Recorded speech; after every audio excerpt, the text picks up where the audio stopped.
Irmãos, a paz do Senhor. Nós vamos dar sequência à série de mensagens na carta de Paulo aos Efésios. Hoje nós vamos ler o início do capítulo 4. Eu gostaria que colocasse a versão revista e corrigida, ao meio da revista e corrigida.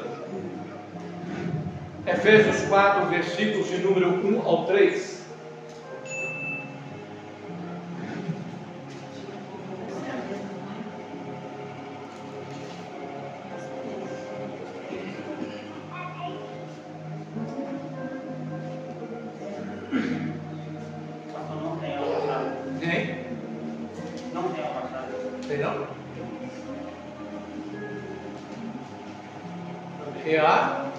ARC. Entendeu? A minha revista corrigida. Tem o que corrigido fiel aí? Corrigido fiel tem? A revista corrigida não tem. Mas tinha. Não, coloca qualquer um então. Tinha todos aí, ué.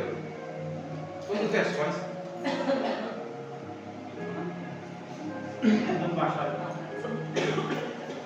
Efésios 4.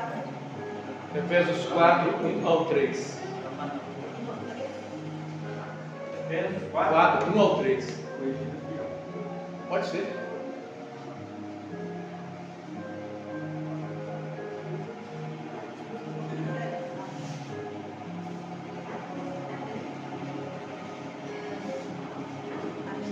Amém, irmãos, quem puder estar de pé, vamos ler a palavra de Deus. Diz assim a palavra do Senhor: rogo-vos, pois eu, o preso do Senhor, que andeis como é digno da vocação com que fostes chamados, com toda a humildade e mansidão, com longanimidade, suportando-vos uns aos outros em amor, procurando guardar a unidade do Espírito pelo vínculo da paz. Amém? Os irmãos podem sentar. Queridos irmãos, a mensagem para nós hoje é sobre a conduta cristã, andando de forma digna de um verdadeiro cristão. Esse é o tema da nossa mensagem nesta noite, andando de forma digna de um verdadeiro cristão. Certo homem tinha um filho, e esse filho tinha uma dificuldade porque ele era muito impaciente. A falta de paciência desse filho fazia com que muitas das vezes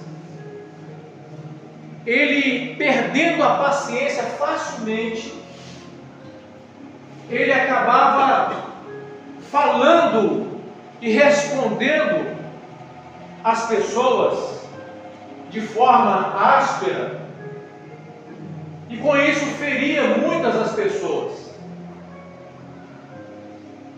Mas era uma dificuldade dele. Aí um dia o pai chamou o filho e disse para o filho assim, deu uma certa quantidade de prego para aquele filho e disse: cada vez que você perder a paciência, você vai naquela tábua e vai pregar um prego naquela tábua. No primeiro dia, aquele filho pregou 37 pregos na tábua. No segundo dia, ele conseguiu diminuir um pouco. Ele foi esforçando até chegar ao ponto que ele já não pregava mais nenhum prego. Ele tinha dominado aquela situação na sua vida. Ele então chegou feliz, alegre diante do pai, para dizer para o pai que ele conseguiu agora e que ele não mais perdia a paciência facilmente. E ele foi todo alegre contando a vitória para o pai. E o pai recebeu com alegria aquela notícia do filho. Mas o pai fez um pedido ao filho: vai lá e traga aquela madeira. E o filho foi e trouxe a madeira. O pai pegou a madeira e mostrou para o filho quantos buracos ficou naquela madeira. O pai havia pedido para o filho arrancar todos os pregos. Arranca todos os pregos, meu filho, que você pregou aí. E ele foi arrancando. Terminou de arrancar os pregos. O pai disse para o filho assim: olha quantos buracos ficou nessa madeira. Essa madeira nunca mais será a mesma. Assim acontece com as pessoas, meu filho, que às vezes nós ferimos nossos amigos, nossos familiares, e ainda que nós venhamos pedir perdão por aquilo que nós fizemos, a cicatriz vai ficar. E aí o pai deu essa lição para o filho. E isso tem muito a nos ensinar com aquilo que nós acabamos de ler na palavra do Senhor. Porque a palavra do Senhor aqui que nós lemos é uma palavra de ensinamento prático para a vida cristã. Paulo havia ensinado nos primeiros capítulos sobre doutrina cristã. Agora ele começa a entrar aqui na prática, a prática daquilo que foi ensinado como doutrina. Agora Paulo vai evidenciar aquilo que deve ser a conduta cristã, ou a evidência da doutrina na vida prática de cada cristão. E Paulo começa dizendo o seguinte, usando essa expressão: andeis como é digno da vocação com que fostes chamados. O que Paulo quer nos ensinar com essa expressão é que nós cristãos, nós fomos chamados, e nós somos chamados pelo Senhor Jesus. E quando nós somos chamados pelo Senhor Jesus, nós fomos escolhidos entre tantos para vivermos uma vida com Ele, de intimidade com Ele, uma vida diferente do mundo, uma forma de viver diferente da forma que vive aqueles que não têm a esperança ou a experiência de fé cristã. E Paulo então, ele quer ensinar que cada cristão deve viver de maneira a conduzir a sua vida de forma a que as suas ações e atitudes sejam condizentes com a excelência desse chamado. Porque não é qualquer chamado. Ser chamado de cristão hoje não é muita coisa. Mas quando os discípulos foram chamados de cristãos pela primeira vez, é porque as pessoas olhavam para aquelas pessoas e viam naquelas pessoas uma semelhança com o seu mestre. Era semelhante a Cristo no agir, no falar, nas atitudes, na expressão do amor. Paulo, quando escreve a sua carta aos Romanos, no capítulo 8, versículo 28, diz assim: sabemos que Deus age em todas as coisas, para o bem daqueles que o amam, dos que foram chamados de acordo com o seu propósito. Ou seja, Deus age para o bem daqueles que foram chamados de acordo com o seu propósito. Deus age em todas as coisas. Se Deus age em todas as coisas para o nosso bem, isso significa que nenhuma circunstância pode ser motivo de nos levar a uma prática diferente daquela que o Senhor espera de nós como conduta cristã. Nenhuma circunstância, nenhuma razão. Quando ele escreve aos Colossenses, no capítulo 3, versículo 15, ele diz que a paz de Cristo seja o juiz em seus corações, visto que vocês foram chamados a viver em paz, como membros de um só corpo, e sejam agradecidos. Ou seja, nós fomos chamados para vivermos em paz, como membros de um só corpo. E aí, meus irmãos, que caráter expressam aqueles que nas redes sociais estão digladiando, lutando uns contra os outros, ferindo uns aos outros, levando aos tribunais, irmão processando irmão, e ainda dizem que pertencem ao mesmo corpo. Como pode um membro de um corpo querer agredir outro membro? Isso não faz sentido. Não faz sentido, meus irmãos, eu pegar o martelo e bater no meu dedo da mão esquerda, pegar na mão direita o martelo e bater no dedo da mão esquerda. Não faz sentido. Se eu fizer isso, tem alguma coisa que não está bem em mim. É isso que o Senhor está dizendo. A igreja, como corpo de Cristo, precisa viver de tal maneira que haja paz entre os irmãos. Paz entre os irmãos.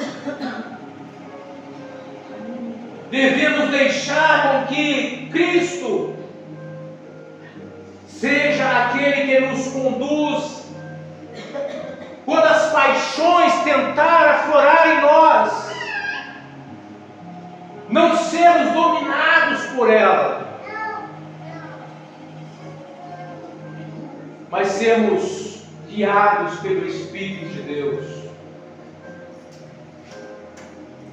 O versículo 2, Paulo fala que a vida, a nossa conduta cristã deve ser marcada com humildade. E essa humildade é uma expressão da graça de Deus que nos envolveu. Ser humilde é se colocar como menor, como pequeno. Muitos dos conflitos que existem entre os irmãos parte exatamente pela falta de humildade. As disputas geralmente revelam uma falta de humildade. Por quê? Porque é uma dificuldade em querer ser o menor. Há uma dificuldade em querer ser o menor. O outro aspecto que Paulo vai trazer aqui é a mansidão. Essa mansidão nos ensina duas coisas. Primeiro, a nossa mansidão em relação a Deus. Quando nós aceitamos o trato de Deus para conosco sem contestar. Às vezes Deus trata com as nossas vidas E aquele que é manso, ele se submete à vontade de Deus sem questionar, sem contestar, sem murmurar, sem reclamar, entendendo quem ele é, servo do Deus vivo. Ser manso é aceitar o trato de Deus sem contestar. Mas também os ferimentos causados pelos homens, aceitar de maneira paciente os ferimentos que nós recebemos dos outros, termos paciência quando somos feridos, entendendo uma coisa, que Deus, na sua soberania, deixou com que isso acontecesse conosco, e pode ser que Deus tenha um propósito nisso. Até quando Deus permite que alguém nos traz feridas, dificuldade, nós precisamos entender, quem sabe Deus quer trabalhar comigo nessa situação. Porque muitas das vezes Deus permite algumas coisas acontecer para nos levar à maturidade, para nos levar ao crescimento espiritual, para trabalhar também na nossa maneira de conduzir a nossa vida.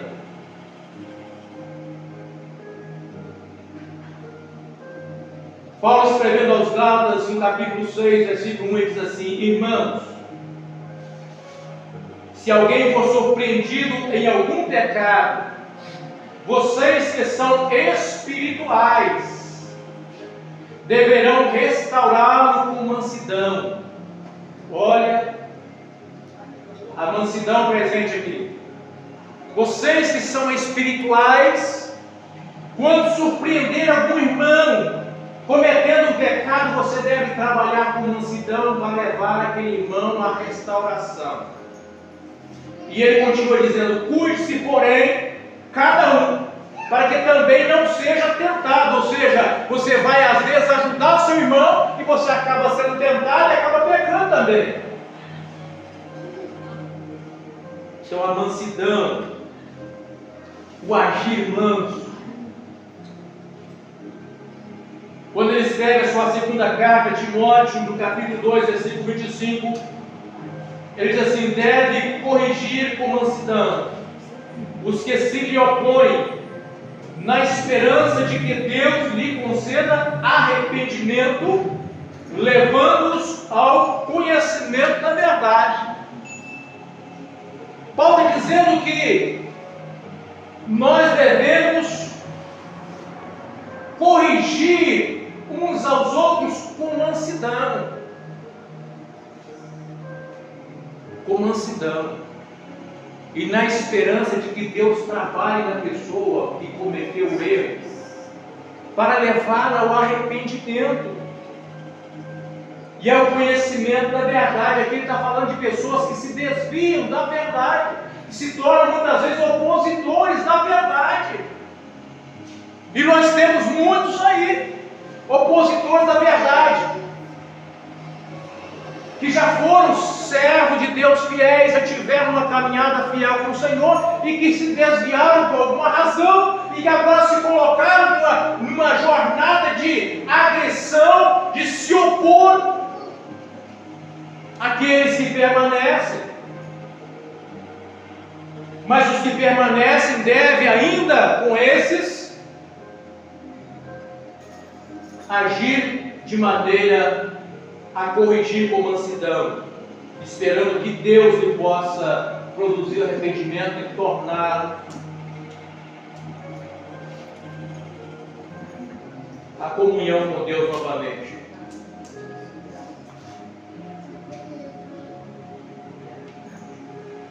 Quando nós somos provocados, meus irmãos,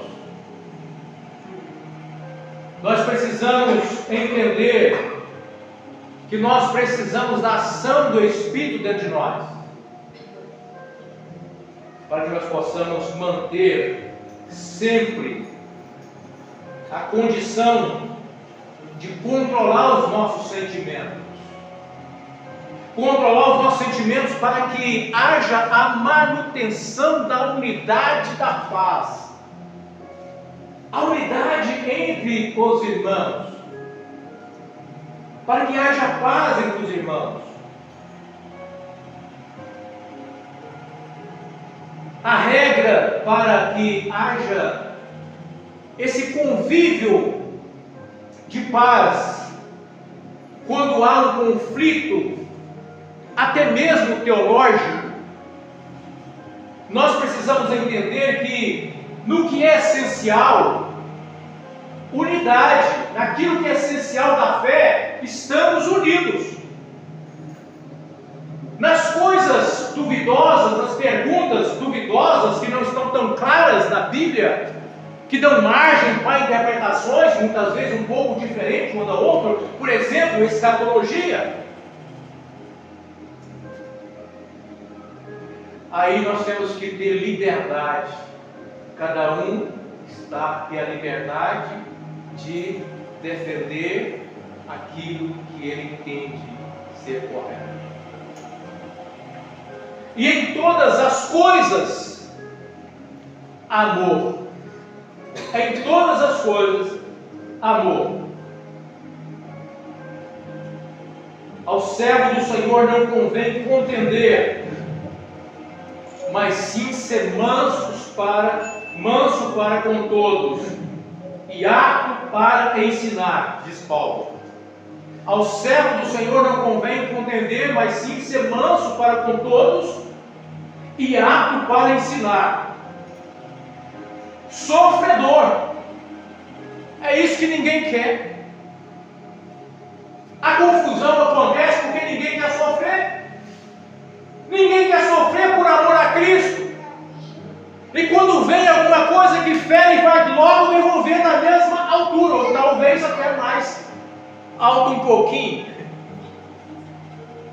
E a gente vê essa guerra toda no corpo de Cristo. Devemos aprender, irmãos, a instruir com mansidão. A outra parte aqui que Paulo destaca é a longanimidade. Essa palavra difícil de falar, ela representa aquele que é tardio em irar. É aquele que ele tem uma facilidade, ou seja, ele não sente raiva com facilidade. Ainda que ele seja provocado, ele não ganha.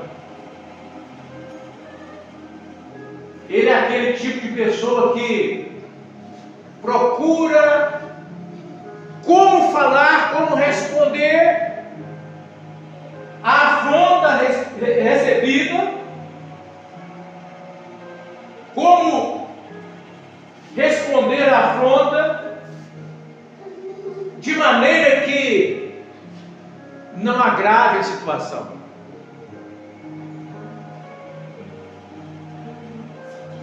Aquele que tem esse fruto do Espírito nele procura perdoar as lesões feitas. Não busca vingar qualquer ação, qualquer afronta. Tem gente que qualquer coisa quer logo dar um troco mesmo, é vingativo. Mas ele estuda para dar uma resposta suave. Sabe por quê? Porque a palavra de Deus diz que a resposta branda aplaca o furor. Provérbios capítulo 15, versículo 1 diz assim: a resposta branda desvia o furor. Ou seja, alguém vem agressivo no seu lar. Se você conta até 10 e busca uma resposta branda, você consegue desviar o furor. Mas a palavra dura suscita ira. É o que o provérbio nos ensina. Palavra dura suscita a ira. Contudo, meus irmãos, essas virtudes são virtudes divinas. São virtudes que Jesus demonstrou enquanto esteve aqui como homem, enquanto viveu como homem. Jesus demonstrou essas virtudes. Essas virtudes não são inatas à natureza humana. É por isso que nós precisamos cultivar essas virtudes em nós. Elas não estão inatas em nós, elas precisam ser cultivadas. É por isso que aqui nós vamos voltar ao exemplo da parábola do menino que teve que ir lá se exercitar a paciência até chegar no ponto de dominar. Essas virtudes precisam ser cultivadas pelo Espírito de Deus em nós. Buscar a Deus para que essas virtudes possam fluir em nós. Somente o Espírito de Deus pode nos fortalecer, irmãos. Somente o Espírito de Deus é capaz de nos fortalecer ao ponto de agirmos de tal maneira aqui requerida. Só o Senhor é capaz, ou o Espírito de Deus é capaz de nos fazer sentir-se menor entre os irmãos e não superior a quem quer que seja.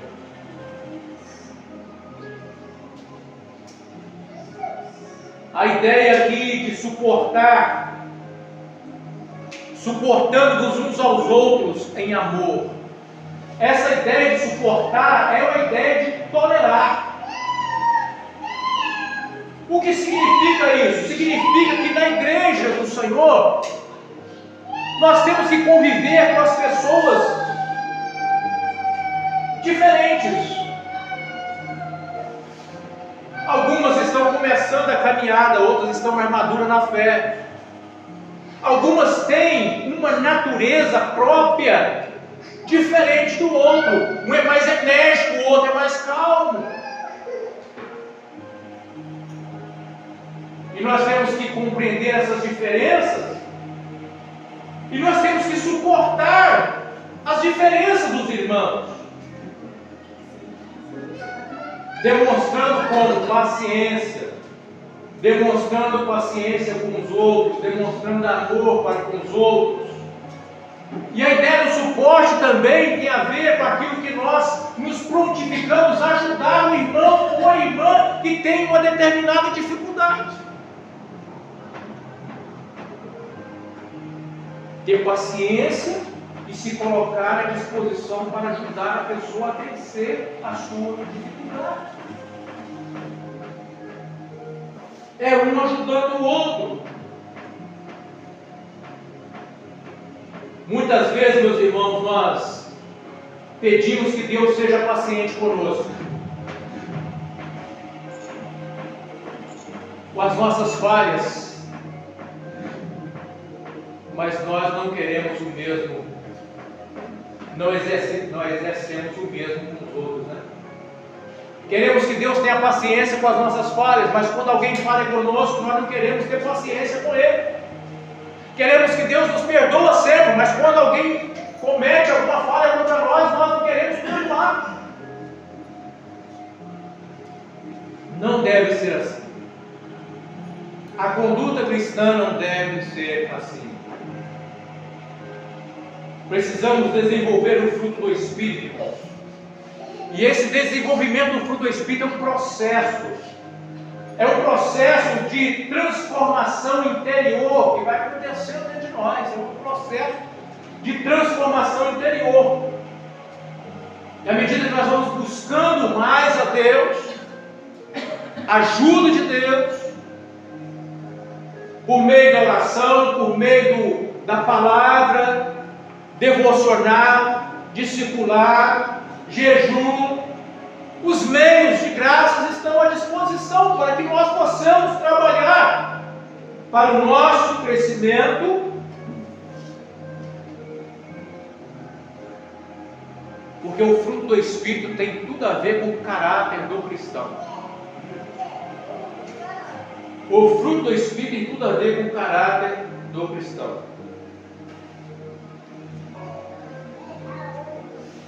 O melhor exemplo para nós de um homem perfeito é o Senhor Jesus. O melhor exemplo para nós. Jesus demonstrou todas as facetas do fruto do Espírito que nós encontramos. Todas aquelas facetas do fruto do Espírito, Jesus demonstrou todas elas. Amor. Ele foi à cruz do Calvário, demonstrando amor por nós. Gozo. Ninguém teve tanta alegria, tanto prazer em obedecer à vontade de Deus e realizar a vontade do Pai, como Jesus tinha. Prazer e alegria em realizar a vontade do Pai. Paz. Quando os discípulos estavam no barco, a tempestade sacudindo o barco, os discípulos ali estavam perturbados com a tormenta, com medo, e quando eles foram olhar Jesus, como é que Jesus estava no meio da tempestade? Jesus estava em paz. A tempestade estava acontecendo, Jesus estava em paz. Longanimidade. Quando as pessoas estavam crucificando o Senhor Jesus, e Jesus disse assim: Pai, perdoa-lhes, porque não sabem o que faz. Que coisa maravilhosa, irmãos. Fidelidade. Jesus jamais falhou em atender à expectativa do Pai.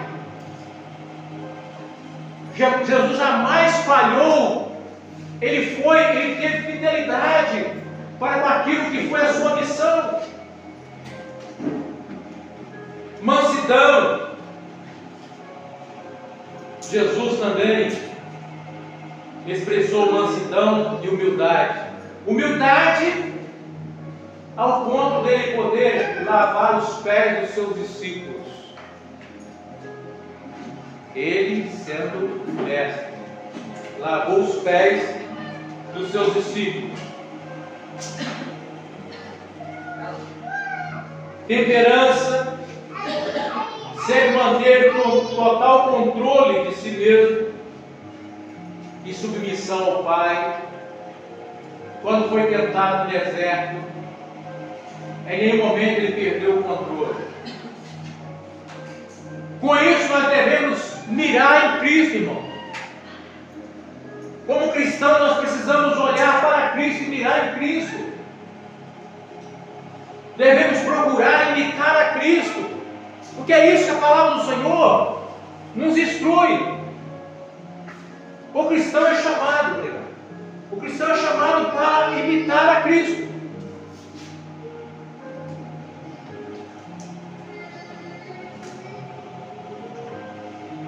Às vezes nós estamos aí com as pessoas querendo imitar o líder fulano de tal,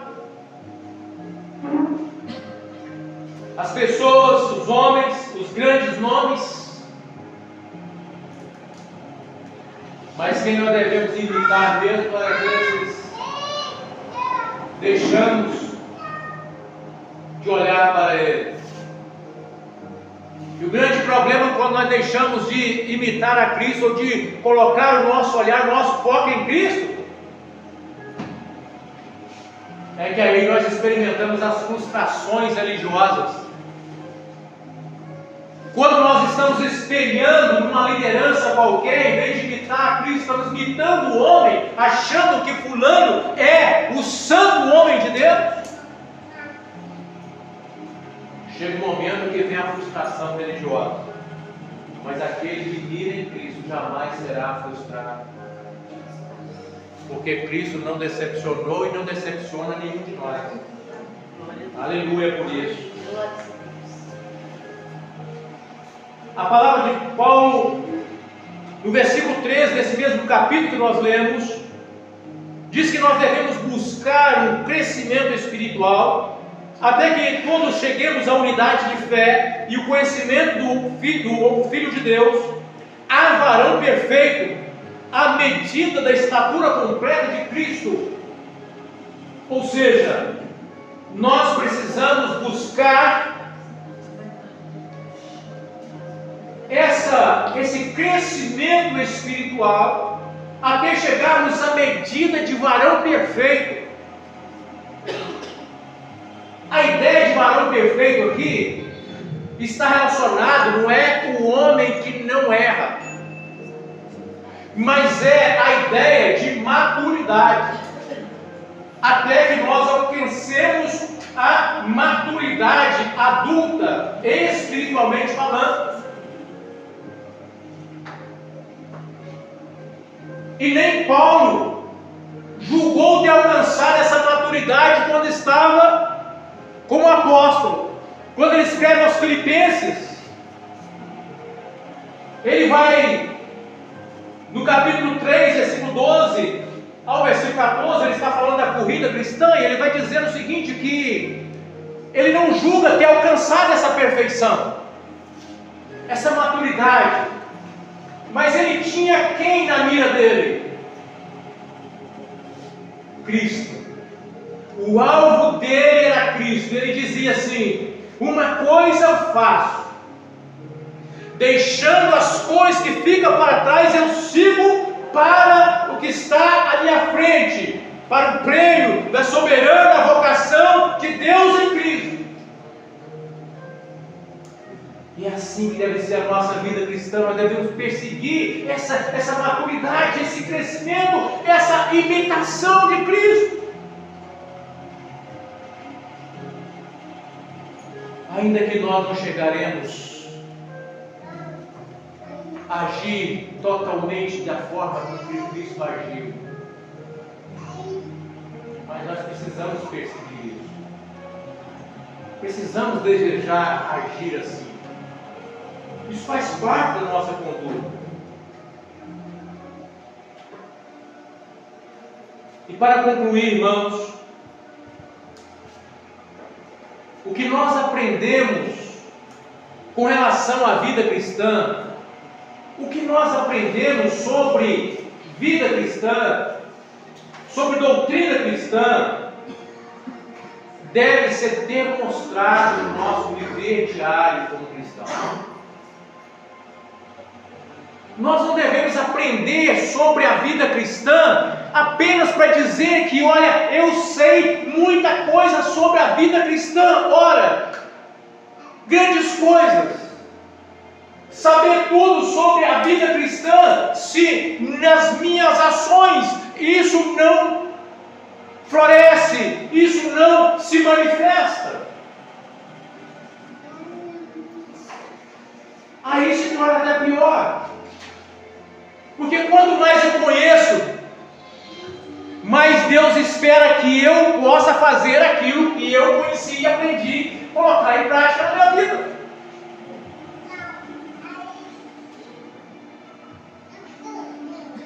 Na igreja nós vamos aprendemos que na igreja vamos lidar com pessoas diferentes, com os fracos na fé.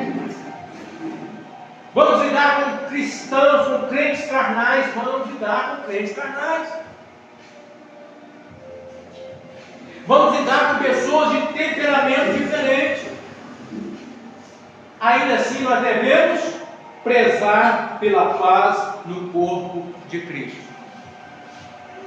Nós devemos ter ações que possam contribuir pela paz no corpo de Cristo. E isso exigirá de nós um comportamento que deve refletir Cristo em nós.